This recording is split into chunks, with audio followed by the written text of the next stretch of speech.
You've said, though, that if you did run for president, you believe you'd win.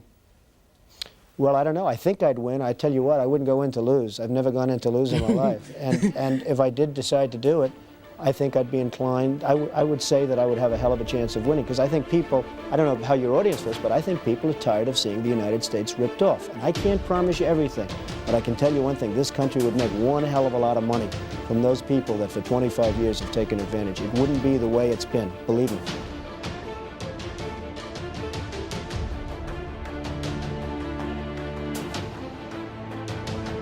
Hello everyone, welcome back to another episode of the Let's Talk Headline series. I'm your host Jay, and this is The Objective. I want to thank you so much for tuning in to the 38th episode of the Let's Talk Headline series. Today is January 10, 2018, and again, I want to thank you for tuning in. Always happy to have you here, and I thank you so much for the support. You guys may have noticed, well, a few things. The camera angle for one, maybe the color, and then Trumpy over here. To address the first two things, the camera angle and the color, I'm still trying to get the best picture. I'm still trying to get the best angle, and I'm just playing around with certain things post-production. So you may notice slight changes or differences until I find that sweet spot. Now, Trumpy over here, he was a Christmas gift to my sister's dog, but he was scared. He really didn't like Trumpy. So I went ahead and I took him for myself because I'm not scared of Trumpy. I kind of like him. Today, the quote that we have, it is something that I wrote in the shower. Well, thought of in the shower. I didn't write it in the shower. I thought it up in the shower. And the funny thing is, guys, what I noticed anyways is that when you're in the shower, just in the bathroom, you know, you don't have the electronics with you. You don't have the TV or the radio going unless you have a radio inside your bathroom for whatever reason. But I find it extremely peaceful, and you're able to focus. You're able to think not about politics per se, but just about life. And you're able to consider and just be pensive. And I like it. And sometimes if I'm a little stressed out, I just say, you know what, I'm going to take a shower right now. It's not because I need to, but because, you know, it's a place where I can kind of focus and think. That's how it is for me, at least. I don't know about you. But I wrote a quote as soon as I got out of the shower, and I want to share it with you guys. I think it's quite interesting. It says, destroy the mind and you destroy the man. Destroy the man and you destroy the family. Destroy the family and you destroy society. Destroy society and you destroy the institutions. Destroy the institutions and you destroy a nation. And not one nuclear warhead was launched. Interesting thought, and I want you guys to think about that. More and more we realize that we don't battle against flesh and blood. Our fear shouldn't be nuclear strikes or nuclear attacks or, you know, other ordinances. What we should be concerned about is the integrity of our nation, the integrity of our people, keeping family units together so that kids and children, they're able to grow up in a secure and a stable environment. Because like Martin Luther King said, you know, we have misguided men and guided missiles. So it's just something that we should really consider. I mean, there's a lot of talk about nuclear warfare and North Korea and the States, possible preemptive strikes. But it's just my hope to encourage both myself and you to really focus on our integrity and the integrity of a society and our nation. Okay, so today's show, guys, most of you may have heard Oprah Winfrey seems to be the champion of the Democratic Party, the savior, if I could use that term extremely lightly. Now, who knows how serious this assertion is? Who knows if Oprah is seriously considering to run under the Democratic ticket for 2020. But definitely after the Golden Globes, wow. After her speech, she garnered a lot of attention and she already has a huge fan base. She has a lot of people that support her, a lot of people that love her. She's brilliant. She's, a very successful woman, well-spoken, and essentially the Democratic dream. And back in November 12th, I posted on my Instagram and I said, who do you folks think that the Democrats will use for the 2020 ticket? And there are a few that I kind of guesstimated. The first one that I thought was Michelle Obama. But then I thought, yes, she has a lot of things going for her that, speak to the typical Democratic voter. African-American, female, articulate. Those are things that all go towards, kind of give her points under the Democratic ticket.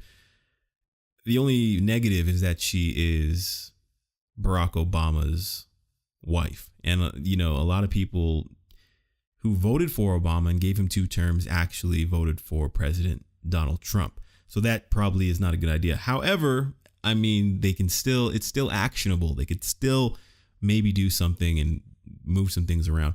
The other one, I only learned about this guy recently, Abdul ElSayed. He's a physician and he is a candidate. Let's see here, a candidate for the governor of Michigan, and he's running as a Democrat. He's a Muslim.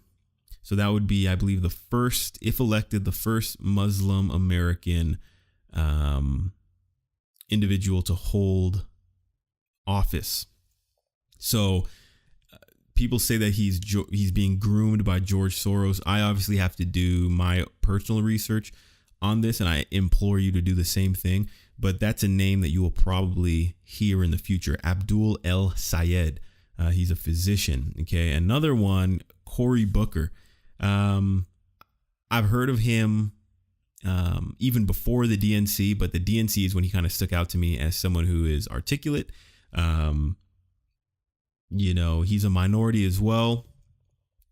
Good speaker, like I said, and he is a career politician. So that the last thing that I said, being a career politician, that could possibly work against him. But he did definitely have a lot of support, and him speaking at the DNC, it was a powerful speech that he gave. He's a good speaker for sure, and that can definitely work in his favor.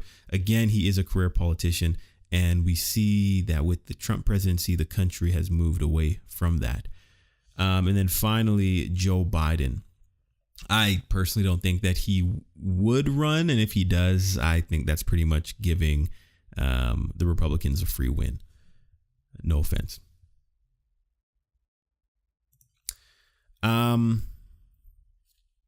So one thing that I noticed, I was looking on Instagram, some of my followers, they posted some pictures, some memes and stuff about the whole Oprah Winfrey running. And one of them was this, it's not verbatim, but they said, the mere fact that they selected Oprah Winfrey for the ticket shows just how slim the pickings really are.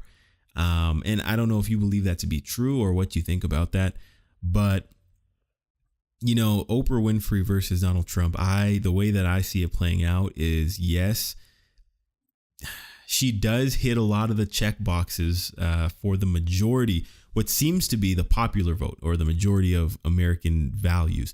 Pro-LGBT, female, African-American. She's been in the public eye for a long time, and there hasn't been much scandal surrounding her name. However, recently obviously after she states that she wants to run or she may run, well, sources say, people are starting to dig up things, and they're finding connections between her and Harvey Weinstein, how she helped seduce, girls, and others are saying that there's a lot of crazy things out there. So just be very cautious when you are researching and doing, make sure you check different sources, make sure that the information can be corroborated, substantiated, before you take anything as gospel.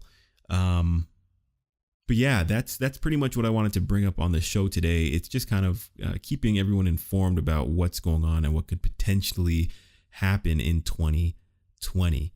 Okay, so with that, folks, I'm going to end today's show. And just going back to the quote that I had, in what ways does one try to destroy the mind? Because that's the first thing. When you destroy the mind, you destroy the man. When you destroy the man, you destroy the family.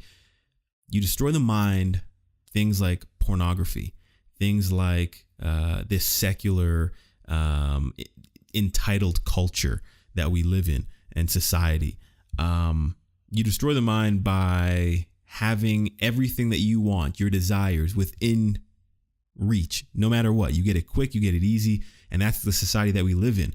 And when you have that, as kind of a driving force in society, it's like dominoes. The family goes, society goes, the institution goes. So just be very mindful, as we go into this new year. I feel things are moving so rapidly. Liberals say that it's being progressive, but a lot of the policies and a lot of the things that we see being pushed, including, intolerance from the left, preaching intolerance, but being completely intolerant to the traditional values that people hold. And I'll be sure to call people out for that and call out these movements for that.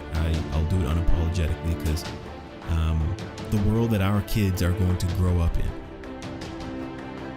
it's going to be fundamentally different from the world that you and I grew up in.